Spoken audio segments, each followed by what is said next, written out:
The chilling silence of a suburban night was abruptly shattered by the desperate plea of a single mother. Her voice, thin and trembling, barely held together as she relayed a horrifying account to the 911 dispatcher. It wasn't the sound of breaking glass or a forced entry that had prompted her call, but something far more unsettling. Her little girl, just 5 years old, had silently pointed at the window, her small finger rigid, her eyes wide with a terror that transcended words. The mother's breath hitched as she described the sheer, unadulterated fear etched onto her daughter's face, a look she had never seen before. What could a child see in the seemingly mundane darkness outside that could evoke such profound dread? The audience, hanging on every word, was immediately plunged into a mystery that promised to unravel the quiet facade of their small American town. This was the world of Sarah and her intelligent, perceptive daughter, Lily. Their home, nestled in a tree-lined street, was meant to be a sanctuary. Sarah, a devoted single mother, had poured every ounce of her strength into creating a stable, loving environment for Lily, especially after the devastating loss of Lily's father just a year prior. Their bond was not just strong, it was almost telepathic, a deep understanding forged in shared grief and unwavering affection. Lily, with her bright, curious eyes and a laugh that could chase away any shadow, often communicated more through her expressions and gestures than with words, and Sarah, with her keen maternal intuition, always understood. But tonight, that silent communication had taken a dark turn. The unnerving incident at the window had begun innocently enough. Lily, after her usual bedtime story, had wandered over to the large living room window, a habit she'd developed, often simply watching the distant lights or the moon. Sarah had been in the kitchen, washing up, when a sudden, absolute quiet descended. It was a silence deeper than the normal evening hush, a vacuum where Lily's usual humming or soft chatter should have been. When Sarah peeked into the living room, she saw Lily standing utterly still, her back to her, her small hand extended, pointing. Sarah's heart immediately began to pound. There was no sound, no sudden movement outside, nothing obvious to explain the rigid posture, the palpable tension radiating from her daughter. "Lilybug, what is it?" she had asked softly, moving closer. But Lily didn't respond. She didn't turn around. Her pointing finger remained fixed, unwavering, aimed at the dense shadows beneath the old oak tree in their front yard. As Sarah reached her, she saw Lily's profile, illuminated faintly by the street lamp. The child's eyes were enormous, glazed with a primal fear, and her lips were pressed into a thin white line. It was a look of pure, unequivocal horror. Sarah followed Lily's gaze, peering into the inky blackness, but saw nothing. The yard was empty, the street deserted. A shiver, cold and sharp, traced its way down her spine. "There's nothing there, sweetheart," she whispered, trying to soothe both Lily and her own rapidly growing unease. She knelt, gently pulling Lily away from the window, but the child resisted, her arm still straining to point, her body trembling. Lily, usually so expressive, was now completely withdrawn, her fear a silent, suffocating presence in the room. Sarah tried to get her to talk, to describe what she had seen, but Lily just shook her head, burying her face into her mother's chest, clutching her tightly, her little body racked with silent sobs. A mother's instinct screamed that something was terribly, fundamentally wrong, even if her rational mind couldn't grasp it. The fear became a palpable entity in their home, a shadow lengthening with every passing moment. Sarah knew, with chilling certainty, that this was not a childish fantasy. Lily's terror was too real, too profound. As Sarah dialed 911, her hand shaking, she understood that whatever Lily had seen, it had pierced the illusion of their safe, suburban life. The thought sent a jolt of ice through her veins. Before we delve deeper into this unfolding nightmare, make sure you hit that subscribe button and tap the notification bell. You won't want to miss a single moment of this compelling true story. Sarah tried desperately to rationalize Lily's sudden, terrifying behavior. She scoured the backyard, her flashlight beam cutting through the inky blackness, searching for anything that could have triggered such profound fear in her usually resilient daughter. There was nothing. No shadowy figures lurking by the fence, no stray animals darting among the rose bushes, just the familiar, empty expanse of their carefully manicured lawn. Yet, Lily's terror was palpable, a chilling, invisible presence that permeated their quiet home. The window, once a source of natural light and connection to the outside world, had become an object of dread. Lily wouldn't go near it, not even to retrieve a dropped toy. Her nightmares began almost immediately, vivid and disturbing, filled with unspoken horrors that left her screaming in the dead of night, pointing at phantom shapes in the darkness. Sarah's initial attempts to logically explain it away, a bad dream, an overactive imagination, the lingering effects of grief, all crumbled under the weight of Lily's unwavering, intense fear. The unease that had flickered in Sarah's heart now solidified into genuine, bone-chilling fear. She was a mother, and her instinct screamed that something was profoundly wrong, something she couldn't see or touch, but that Lily clearly perceived. The arrival of Officer Miller brought a flicker of hope.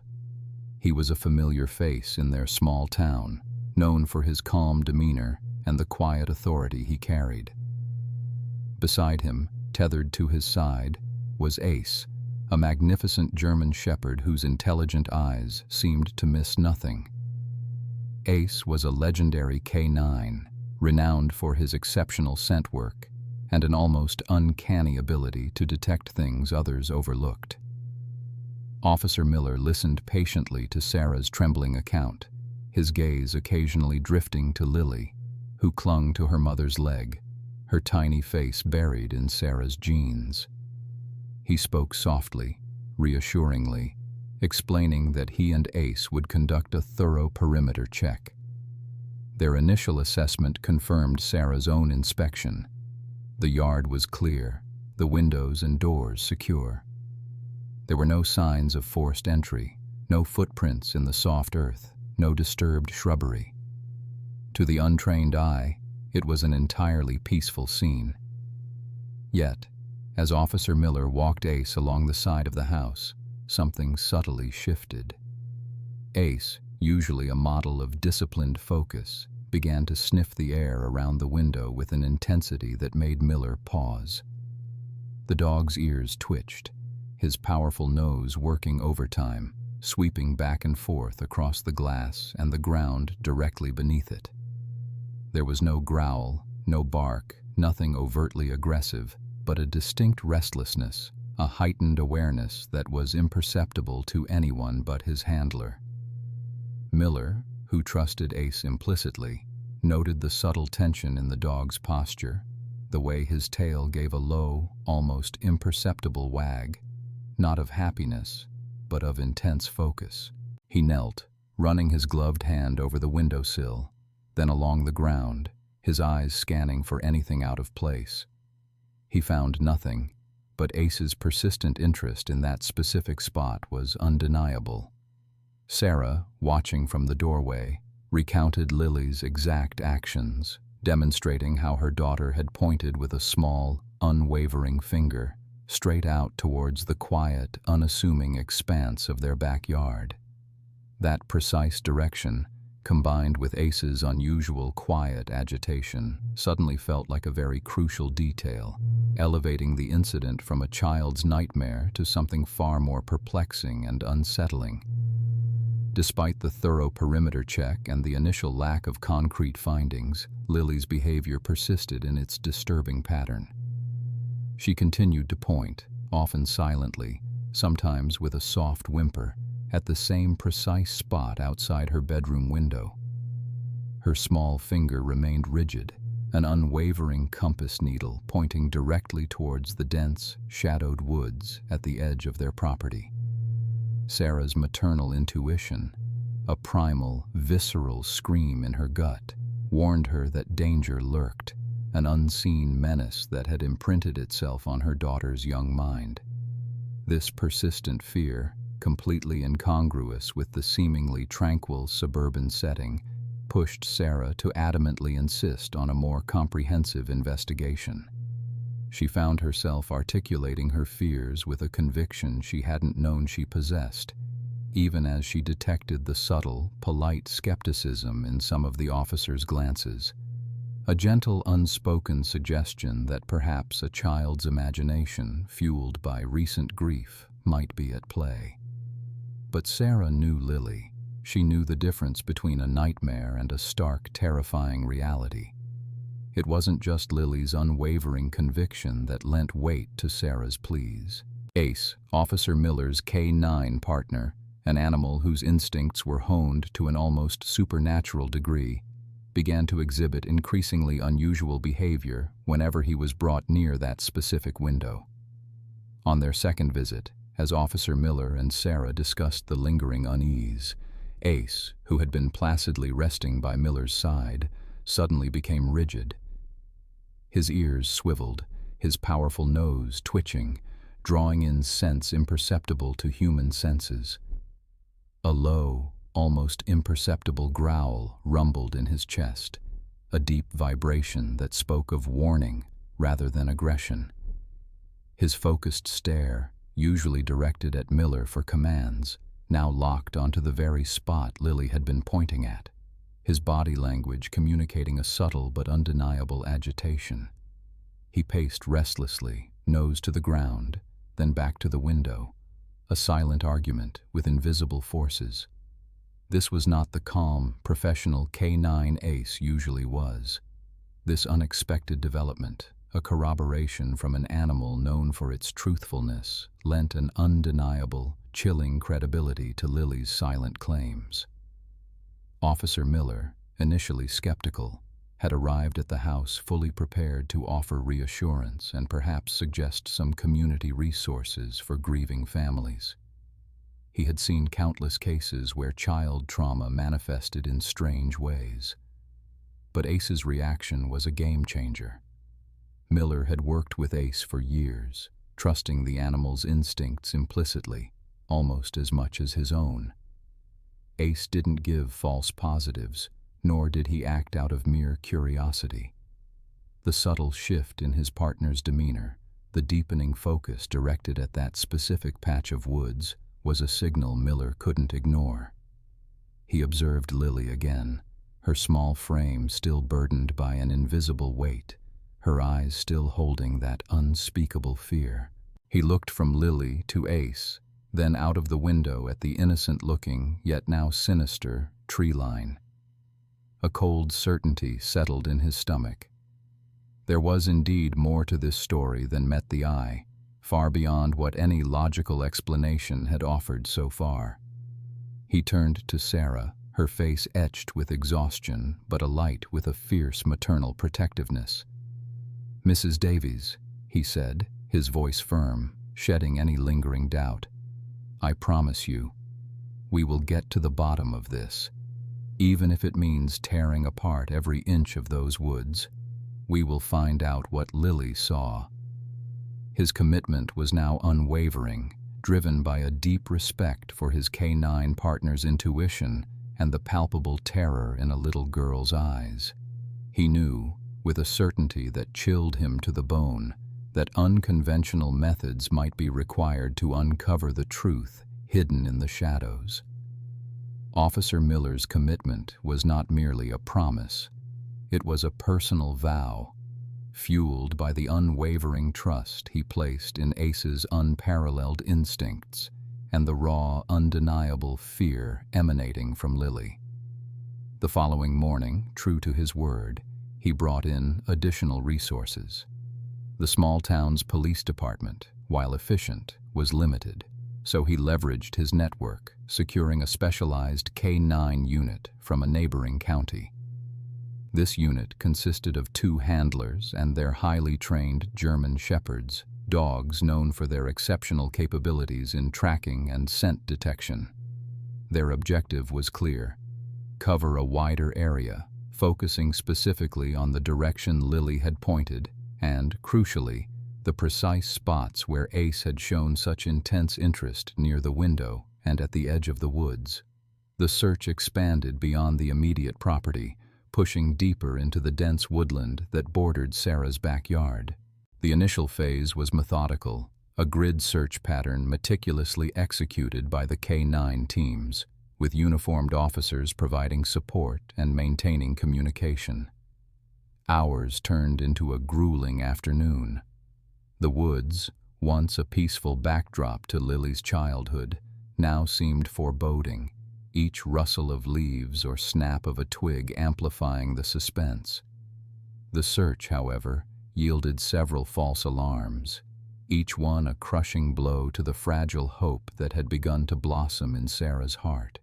A discarded soda can, an old sneaker, animal tracks that led nowhere specific. These innocuous findings, initially raising pulses, ultimately led to moments of profound disappointment. Each time, Officer Miller would have to deliver the news, his face etched with a shared frustration that mirrored Sarah's own. The initial excitement of the expanded search gradually gave way to a weariness that permeated the entire team. Adding to the mounting pressure, whispers began to circulate. Some colleagues, operating on logic rather than intuition, gently suggested that perhaps the search was an overreaction. They referenced Lily's recent trauma, hinting that a child's imagination, combined with grief, could easily conjure shadows where none existed. Even Sarah's well-meaning sister, calling from out of state, cautiously suggested that perhaps Lily needed professional counseling to process her father's death, rather than perpetuating what seemed to be a wild goose chase. These doubts, though subtly voiced, gnawed at Sarah and, to a lesser extent, at Miller, who had to justify the allocation of resources for what, on the surface, appeared to be an investigation without a clear crime. The fear of wasting resources, the pressure to find something tangible, became palpable, just as the sun began its slow descent, casting long, eerie shadows through the trees, and just as hope began to dwindle into resignation. Ace, who had been tirelessly working the perimeter with Officer Miller, suddenly froze. His body, which had been moving with a steady, working rhythm, became rigid. His head snapped up, ears fully alert, and he let out a sharp, insistent whine, a sound unlike any heard from him that day. His tail, which had been mostly still, now gave a single, excited thump against Miller's leg. He was no longer working a general area. He was locked onto something specific. His powerful nose, honed by years of training, twitched furiously, pulling him in a determined direction, deeper into a particularly dense thicket of undergrowth that the human eye might easily overlook. Officer Miller felt an immediate surge of adrenaline. This was it. This was the change in behavior he had been waiting for, the unmistakable signal that Ace had found something significant. The dog's body language, his singular focus, broadcast a compelling message that transcended any human language. Ace had a scent, a faint clue perhaps, but a clue nonetheless, and he was pulling Officer Miller with an undeniable urgency, his powerful strides cutting through the brush, leading him into the deepening shadows of the woods, towards a revelation that would confirm Lily's silent, terrifying warning. The air thrummed with a renewed, electric tension. The commitment of Officer Miller proved to be the turning point everyone desperately needed. With Ace as his guide, the search intensified dramatically. The subsequent mornings saw a flurry of activity as specialized K-9 units, responding to Miller's urgent request, descended upon the dense woodland bordering Sarah and Lily's backyard. The area Lily had pointed to, and where Ace had shown such profound agitation, became the epicenter of a meticulous, painstaking grid search. Officers moved through the undergrowth, their eyes scanning every shadow, every overturned rock, every clump of moss-covered earth. Sarah watched from her window, a knot of dread and hope coiling in her stomach, as the sheer scale of the operation brought home the gravity of the situation. This wasn't just a mother's intuition anymore. It was a full-blown police investigation. The initial hours yielded little apart from disappointment. They found discarded soda cans, remnants of old campfires from teenagers, and deer tracks crisscrossing the forest floor. Each false alarm, each discovery of an innocent item, felt like a punch to Sarah's gut. The murmurs began again, not openly, but in the subtle shifts of gazes from some of the less committed officers, the slight hesitation in their movements. Was this truly worth all the resources? Was a child's silent pointing enough to justify such an extensive operation? Even some family members, well-meaning in their concerns, gently suggested to Sarah that perhaps the trauma of losing her husband was manifesting in Lily's behavior, subtly hinting at an overactive imagination fueled by grief. The pressure mounted, a heavy blanket of doubt threatening to smother the flicker of hope Sarah held onto. Officer Miller, however, remained steadfast, his faith in Ace unwavering. He knew his partner. Just as the sun began its descent, casting long, eerie shadows through the trees, and just as the collective morale of the search party dipped towards resignation, Ace's demeanor shifted yet again. He had been working diligently for hours, nose to the ground, his body a picture of tireless focus. Suddenly, his head snapped up, his ears swiveled, not in random scanning, but with a distinct purpose, locking onto a subtle scent far deeper in the woods, well beyond the initial search zone they had methodically covered. A low, excited whine escaped his throat, a sound of pure, instinctual conviction. His tail began to wag with a controlled, determined energy, and he pulled against his leash with a newfound urgency, dragging Officer Miller in a specific, determined direction. This was no false lead. This was the scent of something significant, something freshly out of place. Officer Miller knew it instantly.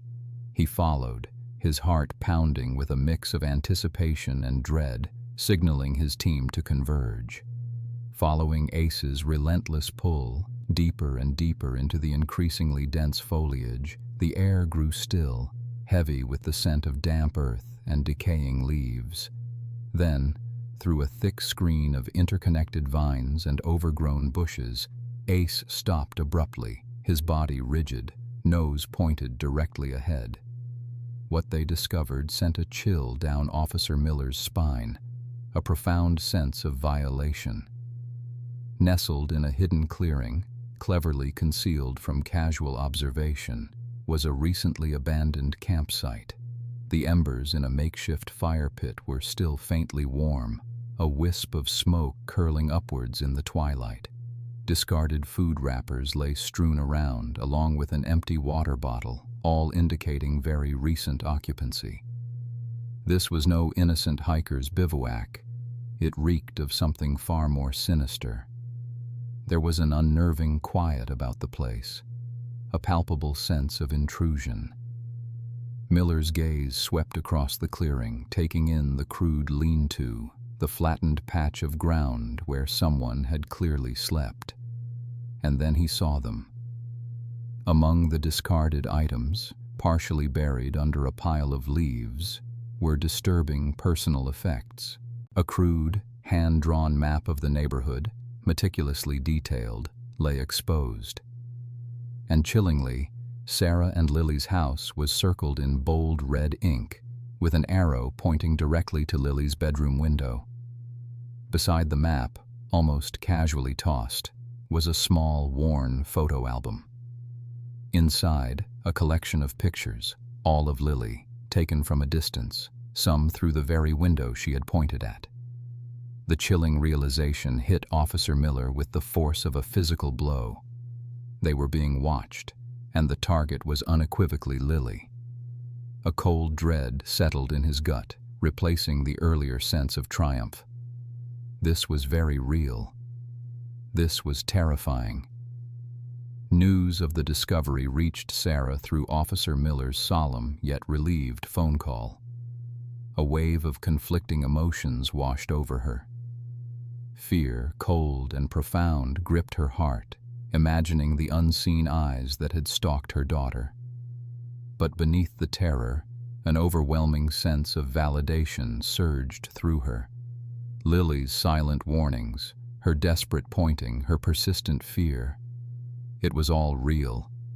Her maternal instincts had not betrayed her. The knowledge that someone had been secretly observing them, planning God knows what, was utterly horrifying. Yet this discovery also brought a strange, unsettling confirmation. She hadn't been imagining things. She hadn't ignored her child's distress for nothing. The threat was tangible, insidious, and now, finally, exposed. The discovery of the hidden campsite, the hastily abandoned fire, and especially the chilling personal effects. A crude, hand-drawn map specifically highlighting Sarah and Lily's home, alongside deeply disturbing photographs of Lily taken from a distance, had transmuted the unsettling mystery into a terrifying reality. This wasn't merely a trespasser or a random incident. This was a calculated, focused threat. It sent a fresh wave of fear through Sarah, but also a profound sense of vindication for trusting her daughter's silent warning. The police, no longer dealing with a phantom threat, immediately shifted their focus. Utilizing the residual evidence painstakingly collected from the abandoned camp, the forensics team worked tirelessly, combing through every trace for a lead. Fingerprints, discarded items, even the way certain things were arranged, all contributed to building a clearer picture. Their efforts quickly bore fruit. Within hours, a name surfaced from the depths of law enforcement databases: Marcus Thorne. The profile was chillingly familiar to seasoned officers, a known individual with a history of stalking and disturbing predatory behavior, only recently released from a lengthy prison sentence. His last known address, though several towns over, had tenuous connections to this very area, a long-forgotten relative's property that he occasionally frequented. The pieces of the puzzle clicked into place with horrifying precision. The unsettling, quiet surveillance, the detailed planning evidenced by the map, the fixation on Lily, it all pointed directly to Thorne. A multi-agency manhunt, coordinated with unprecedented urgency, was launched. Patrol cars from neighboring counties were rerouted, plainclothes officers flooded the bus and train stations, and a digital dragnet was cast across Thorne's known online haunts. Authorities, now fully aware of the gravity of the situation, understood that Lily's silent alert had been nothing short of crucial, a pivotal turning point that had likely saved her from unimaginable harm. They gently approached her again, not for a formal interrogation, but to respectfully gather any further nonverbal cues or fragmented memories she might possess. With Sarah's comforting presence beside her, Lily was encouraged to draw, to point, to simply be. A child psychologist, brought in by Officer Miller, sensitively guided the interaction. Lily, still withdrawn, but less terrified now that the immediate threat was identified, subtly pointed to a scar on her toy doll's arm, then to a similar faint mark on her own, recalling perhaps a brief, distant glimpse of a similar mark on the man outside. She also made a small, repetitive gesture with her hand, as if stirring something, an action that, combined with the camp evidence, hinted at a particular brand of instant coffee found at the scene. These seemingly insignificant details, once integrated into the broader investigation, became vital threads in the tapestry of surveillance and pursuit, assisting law enforcement in pinpointing Thorne's potential movements or motives with greater precision. The news of the active manhunt and the chilling realization that a predator had been stalking a child in their seemingly safe community spread like wildfire. The initial shock quickly coalesced into a powerful wave of collective fear mixed with urgent determination. The quiet suburban town, once characterized by its peaceful anonymity, now rallied around Sarah and Lily with an inspiring display of solidarity. Neighborhood watch programs, which had existed mostly on paper, sprang to life with renewed vigor. Residents, both young and old, volunteered their time, forming organized patrols, sharing information, and keeping a vigilant eye on every unfamiliar car or suspicious individual. Flyers bearing Thorne's description were distributed widely, not just by police, but by concerned citizens who printed them at their own expense. The school district implemented stricter security protocols, and local businesses offered their premises as safe havens for children walking home. The entire community became a single, unified front, determined to protect their children and ensure that Marcus Thorne was apprehended before he could inflict any more terror. This collective resolve, born out of fear, transformed into an unwavering commitment to justice, emphasizing the profound power of a united community against a common, insidious threat. The relentless pursuit of Marcus Thorne stretched into days, a grueling test of endurance and strategic planning for every officer involved. The meticulous groundwork laid by Officer Miller and his team, combined with the subtle but crucial details gleaned from Lily's nonverbal cues and Ace's unwavering scent work, finally began to bear fruit. The tips pouring in from the newly energized community proved invaluable. One afternoon, a sharp-eyed postal worker, having seen Thorne's description on a widely circulated flyer, reported a man matching his appearance buying a train ticket to a remote, less populated area several states away. This crucial piece of information, relayed instantly to the command center, allowed law enforcement to narrow the search considerably. A multi-jurisdictional task force, already on high alert, quickly converged on the train network. Tracking data, cross-referenced with the postal worker's sighting, indicated Thorne was likely on an eastbound express.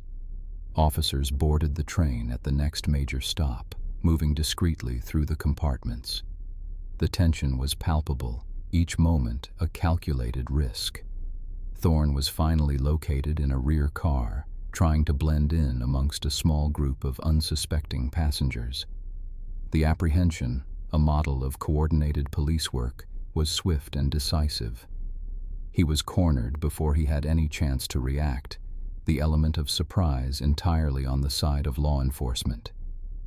During the apprehension, which could have escalated into a dangerous struggle, Ace, the German shepherd whose instincts had guided so much of this investigation, played a final, heroic role. As officers moved in, Thorne made a sudden, desperate lunge towards a makeshift weapon he had concealed in his jacket, a sharpened piece of metal. But Ace, positioned perfectly alongside Officer Miller, reacted with astonishing speed and precision. With a powerful, controlled surge, the dog moved, not to attack, but to disarm. His jaws clamped firmly around Thorne's arm, just enough to immobilize him and prevent him from reaching the weapon, but without causing serious injury. This decisive action ensured the safety of the officers involved, neutralizing the threat instantaneously and allowing for Thorne to be taken into custody without further incident. Ace's courage and impeccable training were on full display, solidifying his status as a true hero in the eyes of everyone present. With Thorne finally in custody, the aftermath brought a wave of relief, but also a grim, meticulous process of investigation. Detectives delved deep into Thorne's motives and methods, uncovering a chilling narrative of obsession and malice. They confirmed that he had indeed been meticulously targeting Lily, having observed the family for weeks, learning their routines, and planning his next, much worse, steps with a chilling level of detail. The crude map found at his campsite was only the beginning.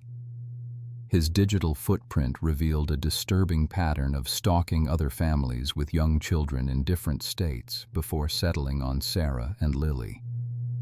He had created multiple fake social media profiles to gather information, even attempting to befriend some of Sarah's distant acquaintances online.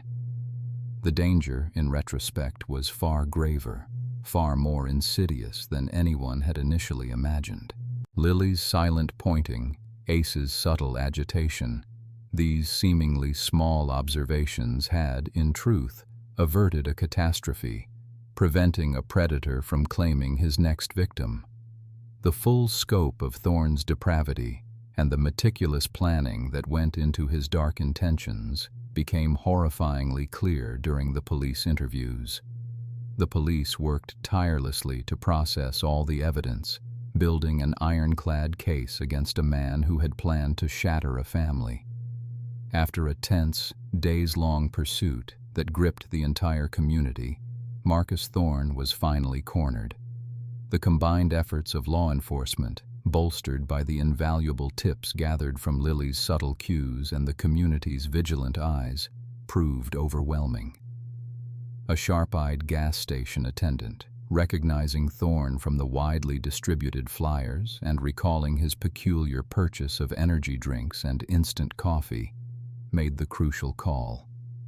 Within minutes, Thorne found himself surrounded in a motel parking lot miles from Sarah's home, attempting a desperate escape in a stolen vehicle. The apprehension was swift and, thankfully, without further incident to the officers. During the chaotic moments of the apprehension, Ace, the police dog who had been instrumental from the very beginning, played a final, heroic role. As Thorne, momentarily stunned by the sudden appearance of multiple police vehicles, fumbled with a small, glinting object he had been reaching for, Ace burst from Officer Miller's patrol car. With a powerful leap and an impeccably trained, non-lethal engagement, Ace disarmed Thorne, knocking the makeshift shiv he held harmlessly to the asphalt. His actions were precise, controlled, and utterly decisive, ensuring the safety of the apprehending officers and preventing any escalation of violence. Ace's unwavering courage and expert training solidified his status as not just a key player, but a true hero in the eyes of the entire force and the grateful community. With Thorne securely in custody, the police meticulously investigated his motives and methods. What they unearthed was chilling beyond initial imaginings. Thorne confessed to an elaborate, weeks-long surveillance operation, meticulously planning his entry and abduction of Lily. The crude map found at the campsite wasn't just a guide. It was a strategic blueprint detailing potential escape routes and observation points around Sarah's house.